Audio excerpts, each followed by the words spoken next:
Patih. Nyai Patih aku susulut. Aku ketimplak-timplak lalakan. Paman sing budi wonten menapa? Wah, nangis ana apa? Paduka kala mau dipun menapakaken kaliyan Setyaki nggih.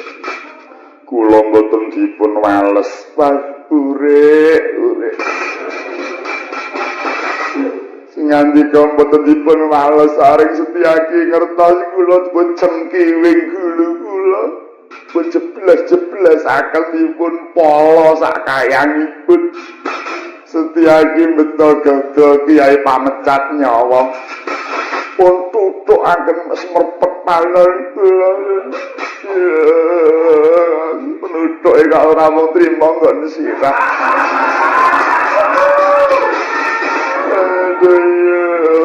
Pundak barang ditutuk. Sampun ger, sampun nika sampun angel badhe mboyon neraka Ndrawati angel. Margi sampun kelajeng kandel batengipun lebet jagangipun ger. Ya prayogane iki monggo dipun tilar kemawon ger. Dipun tilar kemawon bablas dhateng Karang Kedempel. Kepara mejahe semaripun langkung gampil tinimbang mejahe Prabu Kresna. Kula dherekaken aku trimo bali wae dhisik.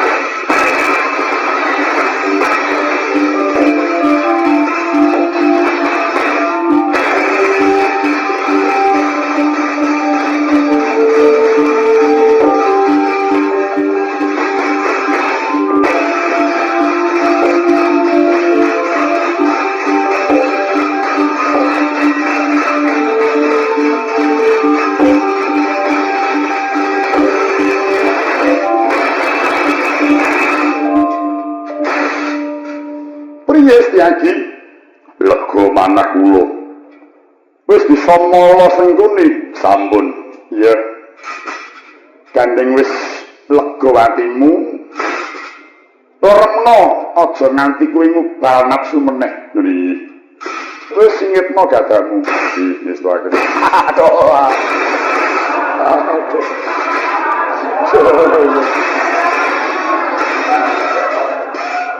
aduh yo iki jangan sentimen karo aku. Yo pangapunten mboten ngertos. Ora ngerti kok wis nang mburi awake mau. Aduh yo. Wah, nganti maneng. Lagi. Wonten dawuh. Mara kembang Jaya Mulya ndak pundhut bali.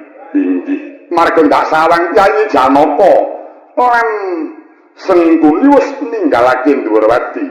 Inggih. Menika kapundhut kundur. Iya. Ndak pundhut bali. Inggih. Malah dina iki pun Kakang mundhut pamit tindak dhateng pundi.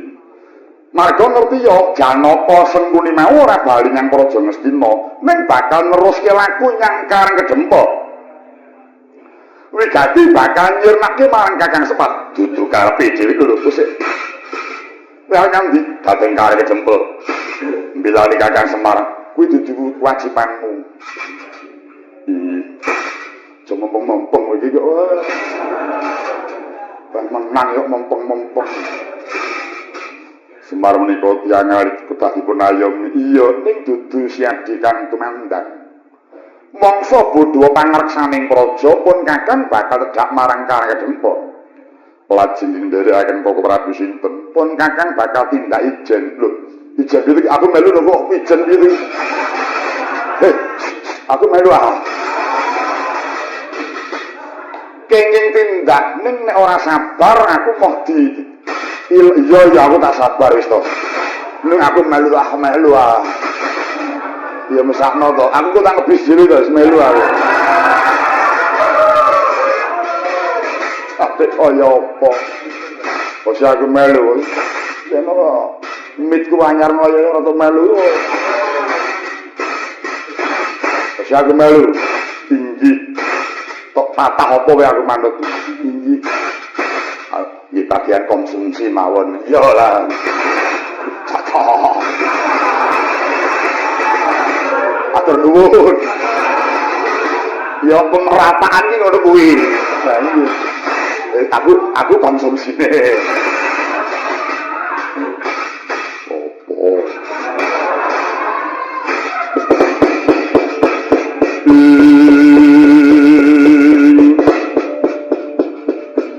Sidra kang polo tuminga acampuk samluang ngedali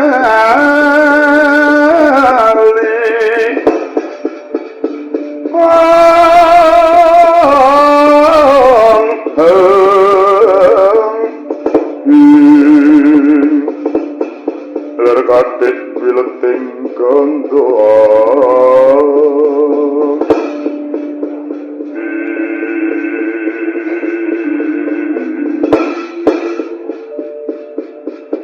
supados enggal rancak prateng kang kedempo monggo Bapak Prabu kula dherekaken ngidat turuting pategalan. Yo ayo tak dherekake ya.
Sang saya talwara rasa biara kang lintang kumadat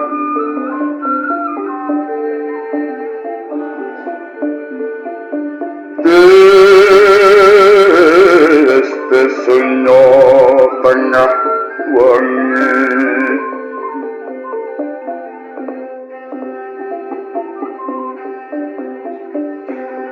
lumrang kandaning puspita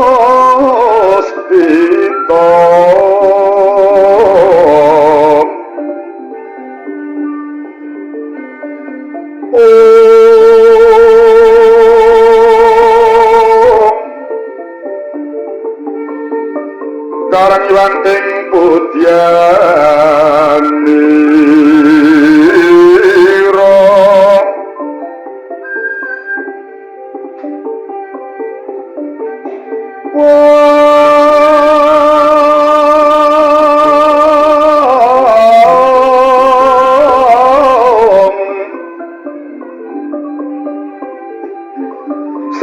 sawarang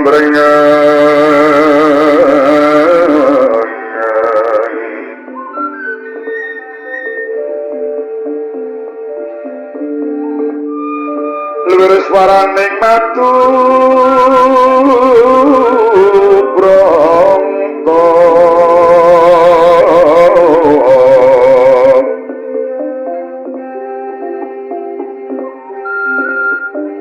manungsung sarining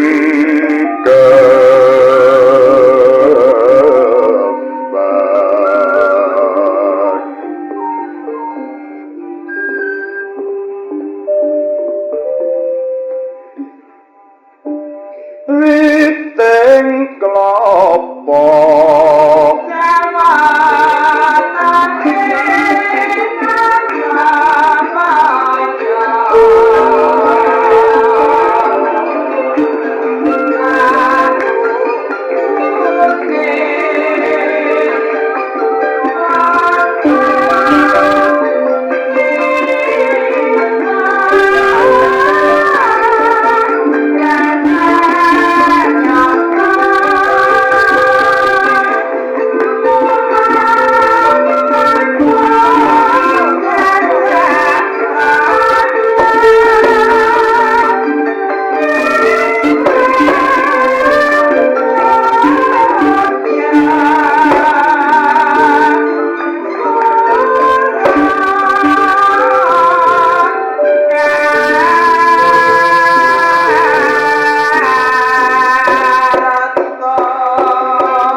Madras inaras gatining kondo kudut kumedhap kadya gedhe pengin kang tari krama karana datan karenan trono panjraing siti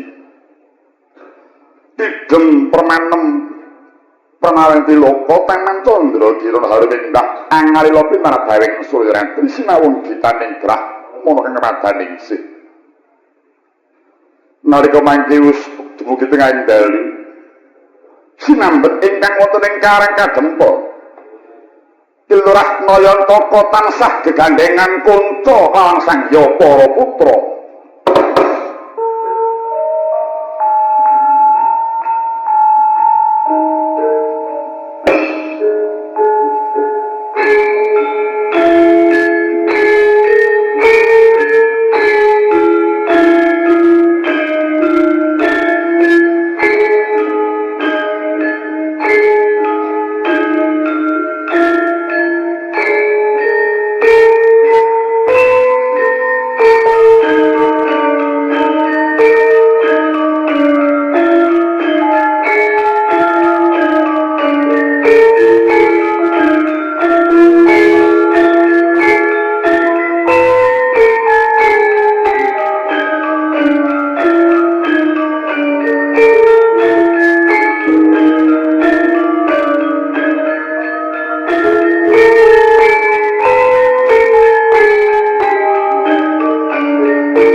sandeting kandha haninggih menika ta gumelaring padukuhan Karang Kadempa mapan wonten areng-arenging gunung tinggo-inggoan pinagar Selaseta selane sinasa pasir jenar cinampur majas linebur saben marga wonten gapura inggiling gapura ana pepethan Garuda ing ngandhap sineratan bineka tunggal ika kanan kiring gapura katancepan gendera kang awarna gula klapa minangka dadi lambang kamardikaning praja kang ambawaken Karang Kadempa turut pinggiring margi tinanduran wit turi kang urip runtut sarwa patut sekar turi petak memplak dumawah aning lemah katingal hanjrah lamun Cirandara kaya ngulama kang lagi sujud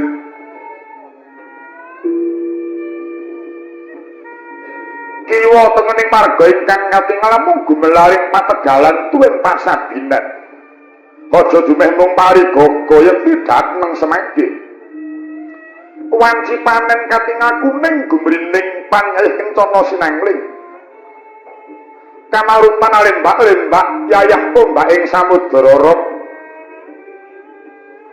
semanten ugi pategalan tan wonten ingkang kuciwa kapiter jagung puhung ledung-ledung kacang ijo ruyu-ruyu lombok tirang robyong-robyong uwi gembili sak kendi-kendi ing desa-desa taksih katon kinemulan kijeming Karang Kitri kang dengawuh ambiyet ngemoh-moi kaya to krambil genjah anggedabyah klapa gading kang wis mending pisang ambon sanggon-nggon gedang raja sak depa-depa sinawung pelem gadung golek lan tali jiwa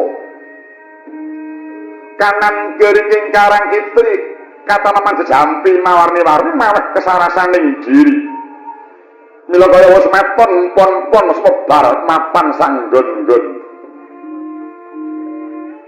ngajeng wis wonten balumbang wening toyane akeh mina ingkang mataya nemadyaning balumbang katitri wadur pari wirawiri pating sliri mujar ketinasami kekenjer ulam tawes lumampang jiwat kenes iwak tombro ngombro-ombro wadur bang kumambang sumimpang aning tepining watu karang pancuraning sendang ingkang tinalangan minangka padusaning para kauling Karang Kadempa kekucahe toya nerata Semarang pesabaning mentok minti bebek meri sarta kinarya pangguyanganing kebu kelawan sapi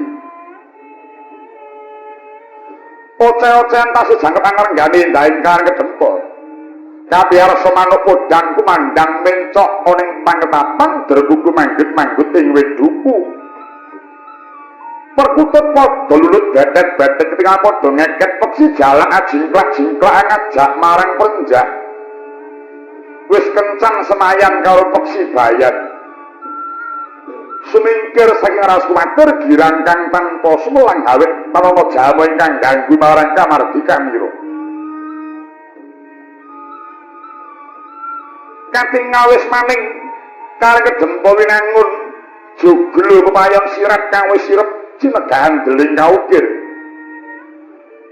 ing ndapa wonten blencong murup edung urupe hakarya adem kang mapan ana ing kono katingal geryak-geryak lenggah aning lincak lambaran widik lah menika ta warnane jimat kang bisa ngucap pusaka bisa kandha awasta Kilurah Semar ya Kilurah Badranaya marga sampun Nayantaka bojo gati duda manang munung janggan Semara Santa Dyah Juru Punta Prasanta ya Kyai Semaya yen wayang wong ngating min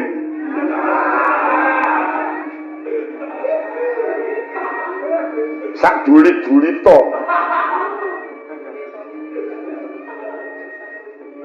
nalika lenggah kadhep laning putra tiga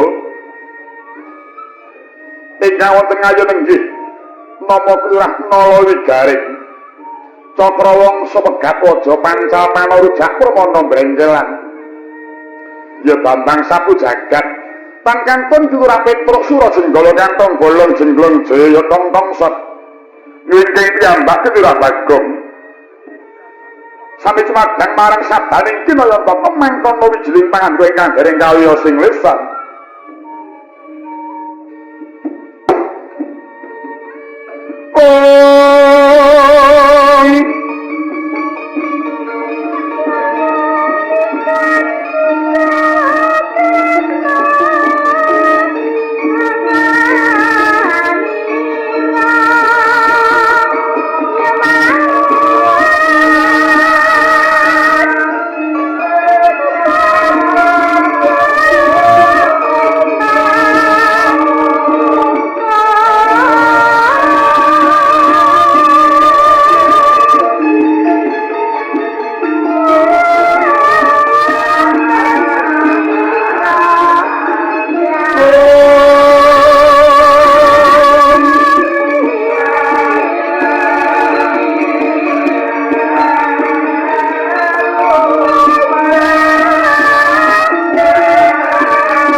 ning karang kadempo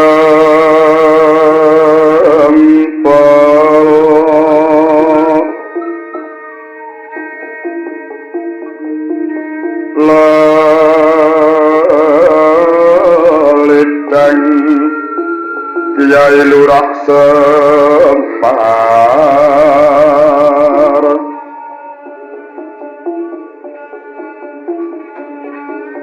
sapranaan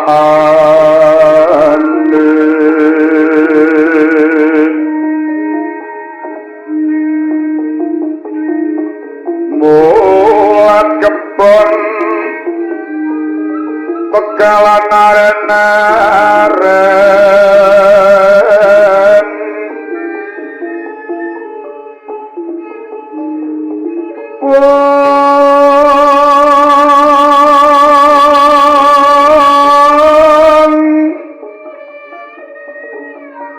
sami ngunduk tarupa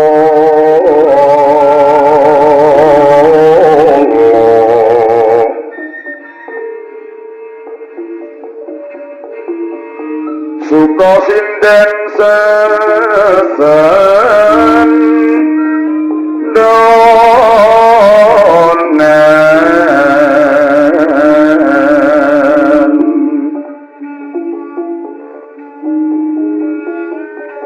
sarwin joget genti-genti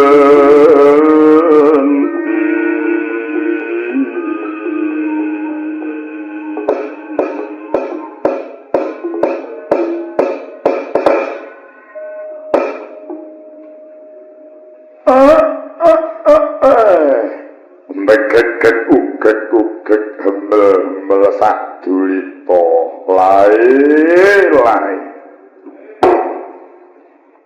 Dosik Pak, aku arep takon. Kowe arep tak urus. Perkara apa? Kowe iki anggere muni sepisan kok mesti nganggo tembung begegek.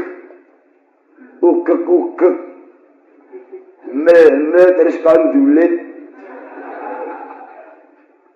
Upama Semar ki sepisanan muni lole ngono piye? Lole ki dudu ndekku. Lole iki ndeke Durna. Ya. Aja sok nganggo dudu duweke. Dosa. Ya nek roh. Roh karo ora roh ya dosa. Ora mangsane kok wangsulane kok cekak ya nek roh. Kakekne ora pirsane Gusti ora sawe. Manut agama sinta rasuk tandang tanduk solah bawa muna munining wong saben dinane iki dicatet dening malaikat loro. Ora ket karo ati. Kowe besok nek mati mempertanggungjawaban tumindakmu. Lah kok yo nek roh mlemburak kowe iki. Aku ora omong karo kowe ya. Sing tak takoni kakekne ya. Kowe tak kandhani ya. Ing ngatasé aku wong tuwa iki yen paring dawuh mesti mengko karep. Karepe piye? Begegek kuwi meneng, ugek-ugek kuwi obah. Hemel kuwi mangan sak durita ki mung sethithik. Dadi mengko karep yen kowe kepengin mangan ya obah. Aja mung meneng. Nadyan paento sithik ning kuwi pangan sing halal. Dipangan ya dagingi ya geti ngono. Ngono ta. Begegek iki meneng, ugek-ugek iki obah. Iya. Mei mangan. Ya. Sak durita mung sethithik. Iya. Lah genahe ngono lho. Kanggo patokan iki kena ngono. Kok aku nek tekan omah ya arep kandha karo bojoku. Mbakne aku cepak ono mel-mel. Aku ben iso ugek-ugek. Nek aku mbegegek kowe malah goleke jamu. Oh alah. Coro.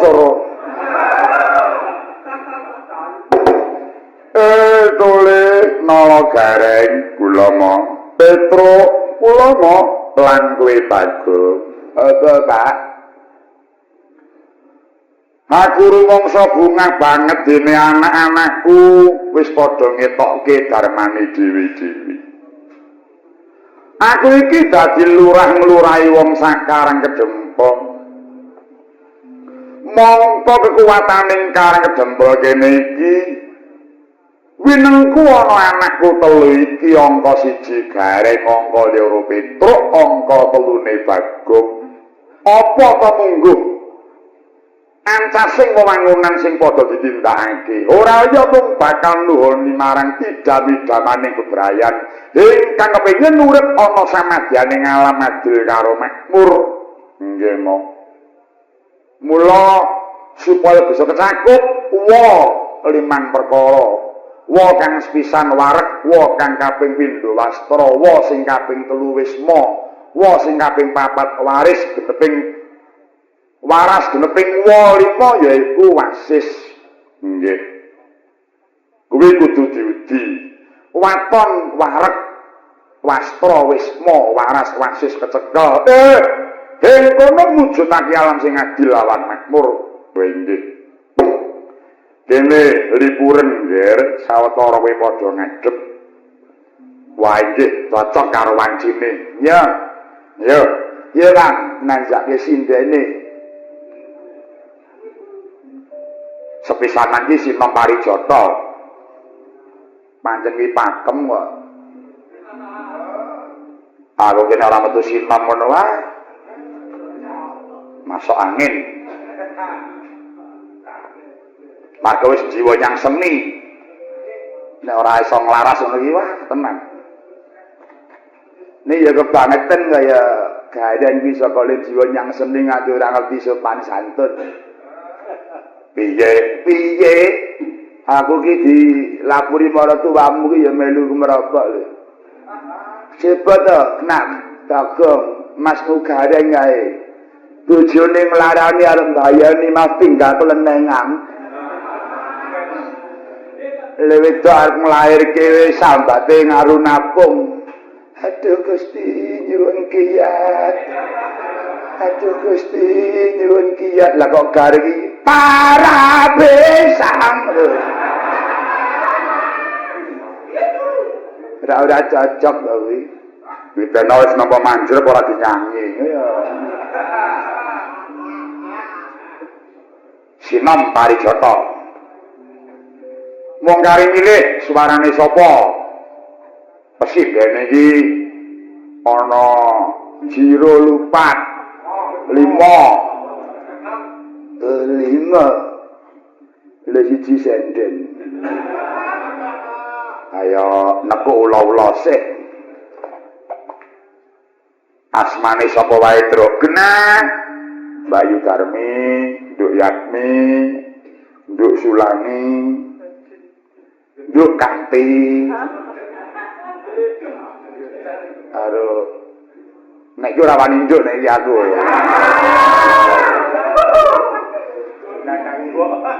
Mbak nyanyi. Namanya suarane sapa?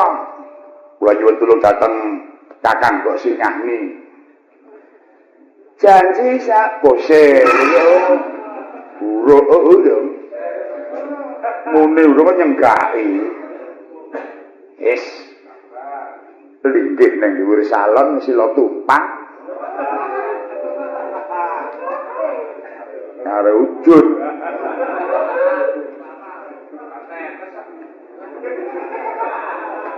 Karo ujud nek didumi. Ya. Kok si aku cek kemropok karo cipta gareng.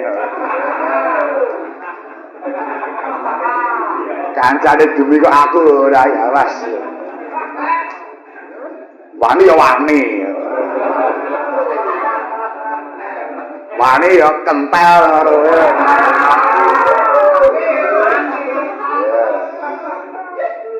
Maka.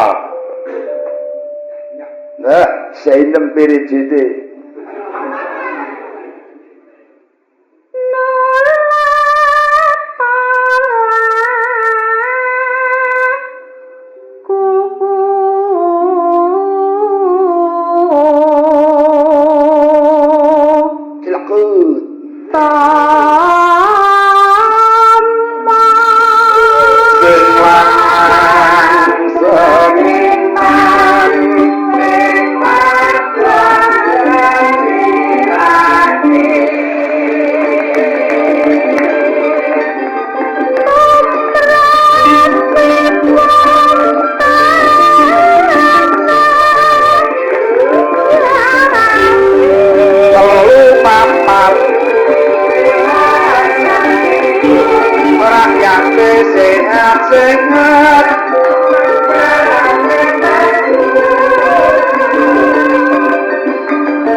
abang kalong sedang biru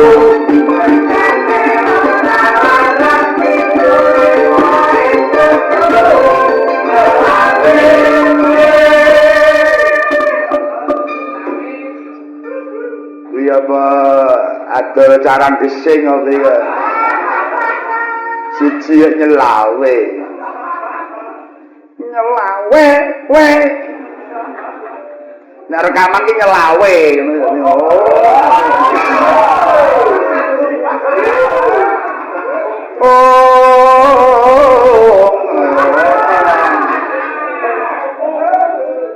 surup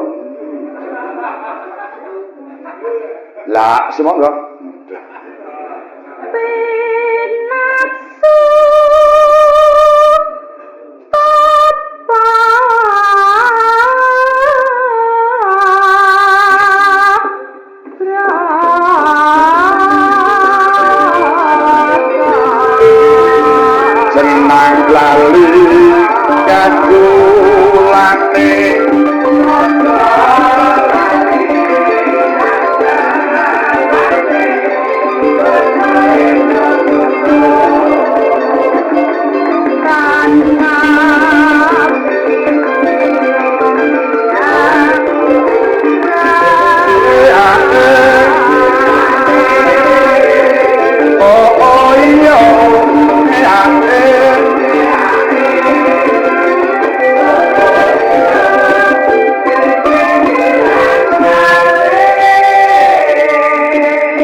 karo Cipta Gareng kurang loro.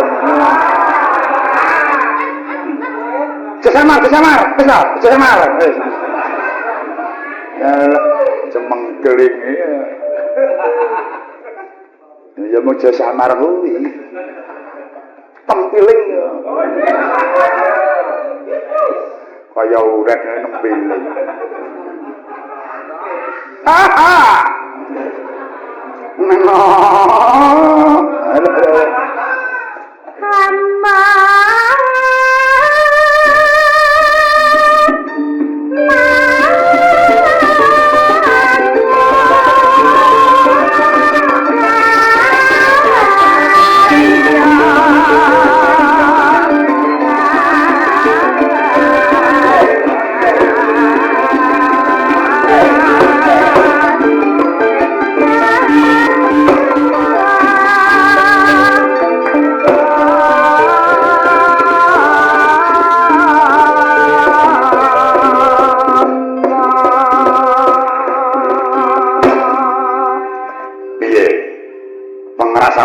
Lah iya to.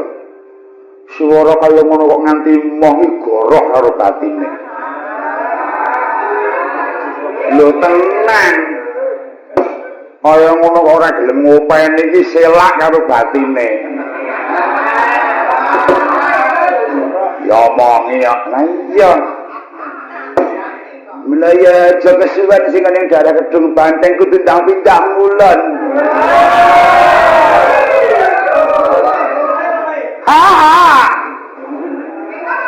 Ayo, Ger, gandeng kowe iki ana desa.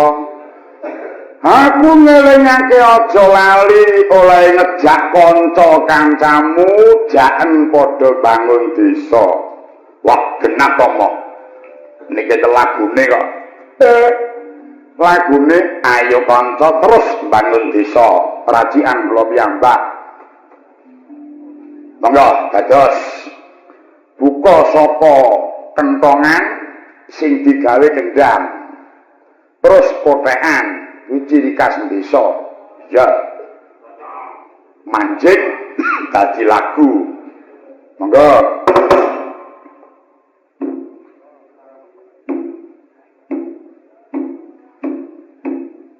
Allah, kakak gini malah.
ana paribasan ora ketang klungsu-klungsu kowe padha meludu. Gandeng wong seni kudumu marang nungso bangsamu ya lumantar dalaning seni. Wah inggih. Panjen penak kok metu dalan seni. Iya. Enak ya temonjo terus gampang ditampa. Marga metu dalan seni. Kok terus pendapatmu kok main-main kowe arepan. Udah kok main-main dalan seni. Sip. Iya. Saiki Petro genti wele nembango. Nuwun kula nyuwun tulung dumateng nyadang kula. Ingkang saking boyo lali. Mugi kepareng genduk siyatmi. Marang-marang iki mak pun Petro. Wah, wis malah edan wis saiki. Terus mupilek. Namung nyuwun dipun paringi laras pelok. Ya, pelok. Nano. Monggo Asmarandana Semarangan. Ya. Ya. Ujian gurung. Gurung kok diuji. Sekae ambek nyuwara cilik wae. Apa agamu? Iya, masih untuk berai sedina. Alon-alon watone kelakon, geliak-geliak watone tumindak, gedemet-gedemet watone selamat.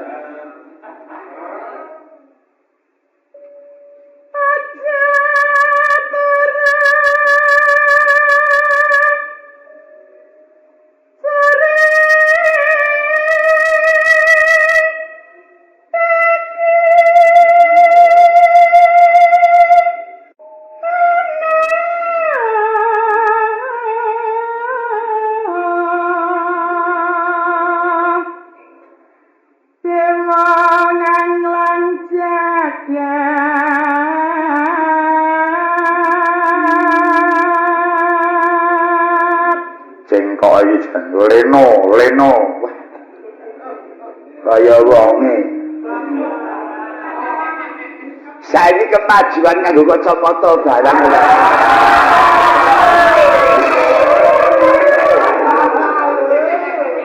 Kowe kok ya daweh men. Kowe sebeng. Ndek-ndeke dhewe. Pengen nganggo apa cocok kacamata kanggo Bagong. Nek ora ndek jaran. Kacamata jaran ae cocok Bagong. Tanggal wong kereng kenteng.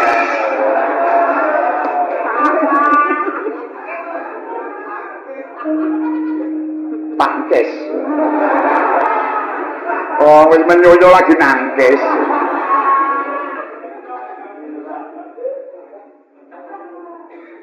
Nyangking bakar kencanane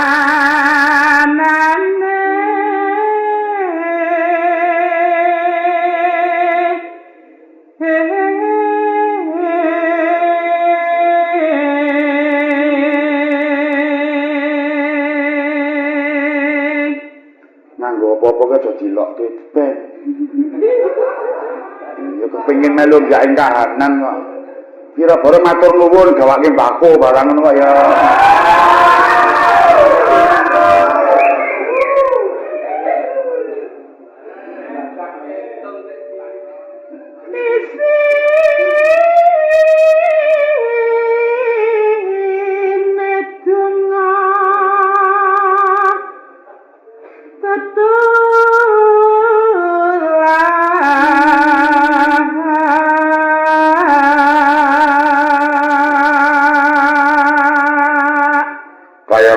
Lanang ora tresno iki maido aku.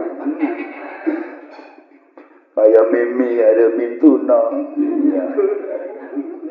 Ya ngono kuwi sing apik. sandang kalawan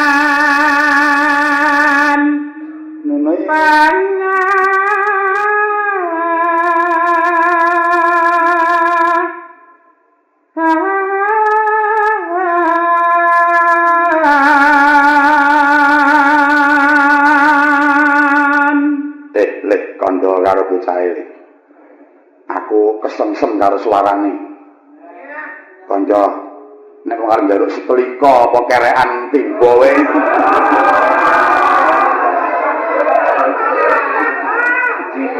Mesti tak cawisi. Nah, sesamar. Apa kalilin? Akalilin, halo.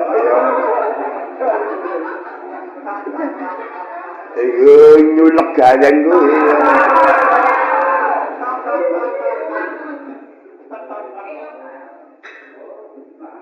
Ya iku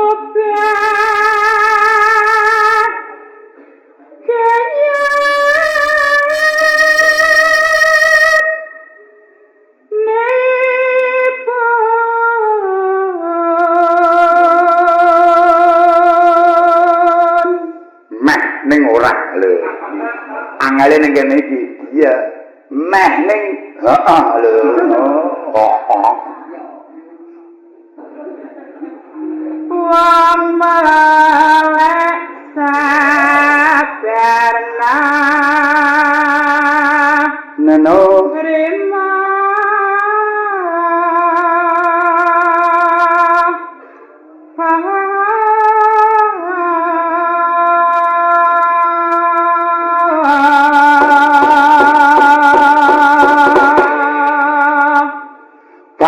Tresnaku karo Angkatan Bersenjata Republik Indonesia kang nyatane wis manunggal karo rakyat. Kuwi pancen iki jaman kuno. Mula kudu dimrih langgenge manunggale ngabri karo rakyat kuwi mau. Lho, diomongi ya. Tanpa manunggale ngabri karo rakyat ora bisa kuat negarane dhewe kuwi. Mula aku ngracik lelagon abri rakyat terus manunggal. Irama Mars bagus. Monggo toto-toto ngaturake lelagon gagrak racikanipun Petruk piyambak. Abri rakyat terus manunggal. Dados